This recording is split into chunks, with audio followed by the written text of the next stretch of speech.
Most people are so like plagued by their internal monologue that's just punishing them, that's just saying things to them, causing suffering, that they can't even look beyond themselves. They're just trying to survive. I have experienced it. I've been sort of plagued by that same internal monologue. The difference is that over time, taking sulforaphane with mustard seed, microdosing mushrooms, meditating, I have learned to sit and observe what the internal monologue does when I start sort of being shifted down this path of what society would call depression, right? When I start becoming depressed, when I enter into a depressive state, before I get lost into the noise of the internal monologue. For those of you privileged to not have to experience depression, what it does is it takes your whole life and it finds like the 5% that is bad in your life, or maybe just not even bad. It's not even necessarily bad, just 5% that's not how you want your life to be.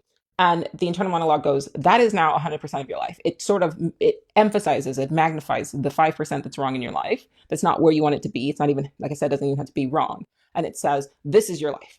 And what happens is you get kind of pulled into that and you start feeling sorry for yourself. And you do start to say, yes, that is true. This didn't go the way I wanted to go. This isn't where I want to be in my life right now. This isn't this, that, and the other. You hyper focus on the 5%. Now, for over 3 decades, that was my mindset, right? I would get on these states where I would be really manic and be really good. And then the depression would set in. And then I would just be lost in my head. Before you even have the chance to face the day, here's this voice, here are these images of all the things that aren't going the way you want them to be. But over time, with adaptogens, with sulforaphane, with meditation, all of that, I've started to learn how this voice operates. And what I've done is when it starts, I tell myself, we don't really need to be thinking that. Like, of all the things you could think about, this isn't it.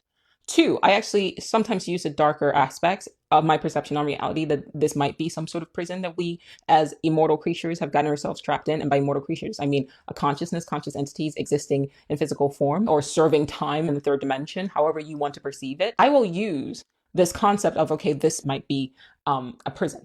And I would sit with myself and say, listen, Joe, if you are in some sort of prison, if you are trapped in some sort of existence, to only have 5%, if those are the things that are wrong in your life, that aren't going the way you want them to go, compared to what other people have to experience. Stoics wrote about this. They say, stop comparing yourself to the 1% that's ahead of you and look back. It's very easy to get sucked into the woe is me. I don't have this. And what I've training my mind to do is once I catch myself listening to the internal monologue, I shift over here and I go, listen, I've got running water. I have electricity. I have lights. I can sit in the safety of my own home. I'm healthy. I can breathe. I can walk. I can talk. I have people who care about me. I am able to express myself. I may not be where I want to be, but I am sure as hell grateful for where I am now.